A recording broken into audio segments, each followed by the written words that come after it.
Living and preaching the gospel of love, revealed through the inner voice to Bertha Duda in accordance with the promises of John 14:21 and 16:25. Compiled by Lorenz Novosel. Read by Christy King.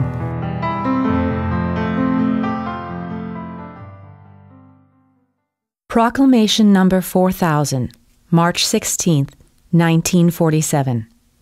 Bible message is teaching of love. Jesus' explanation transcripts.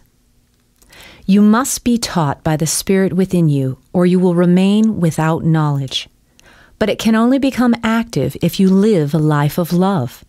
And therefore, my mission as a human being on earth initially consisted of conveying the divine teaching of love.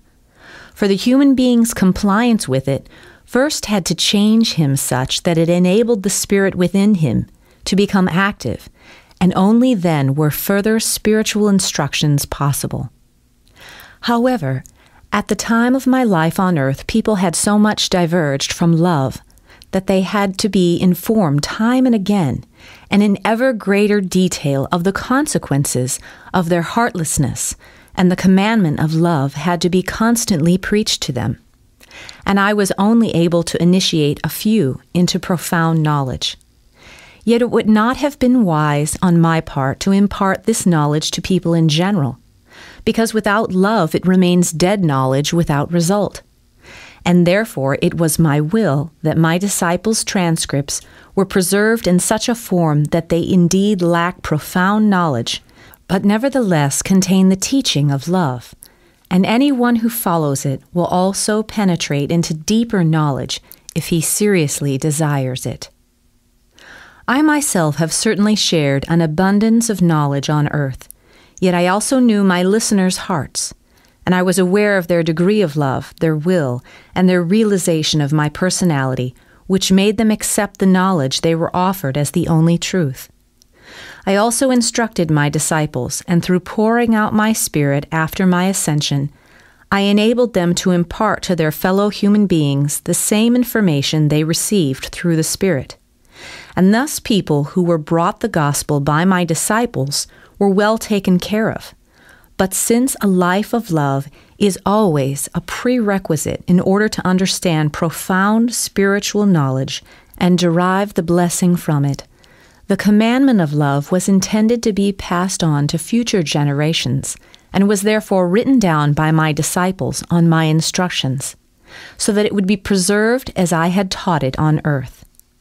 And my way of life, which was meant to serve as an example to all people, was also a subject of the transcripts which, as my disciples' legacy, were left to humanity, but which are missing more profound knowledge because this is my will.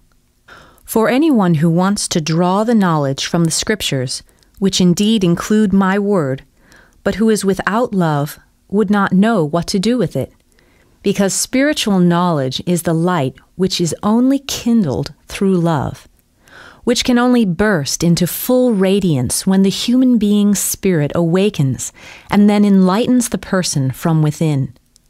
Academically imparted knowledge is only valuable if it can be examined and assimilated in order to become intellectual property. But this is only ever possible with the Spirit's assistance, which therefore makes love indispensable. What is therefore more understandable than that I myself on earth, as well as in the transcripts which came about according to my will, only ever taught love, and that the commandment of love must only ever be presented to people first and foremost? What is more understandable than that the human being cannot be admonished often enough to comply with this commandment in order to attain psychological maturity? All further knowledge is just the result of a life of love and will be imparted to each individual person as is beneficial to him. For as soon as his spirit has become active, he can receive unlimited knowledge, since the degree of wisdom he wants is determined by himself, and then he will no longer need to accept it from books, but it will be offered to him directly from the spiritual kingdom which, however, can only be understood by a person who has awakened the Spirit within himself through complying with my commandment of love, which will never be comprehensible to those who live without love and try to gain their knowledge from books. This is just dead knowledge. Only the Spirit will give life. Only love will grant complete understanding. Amen.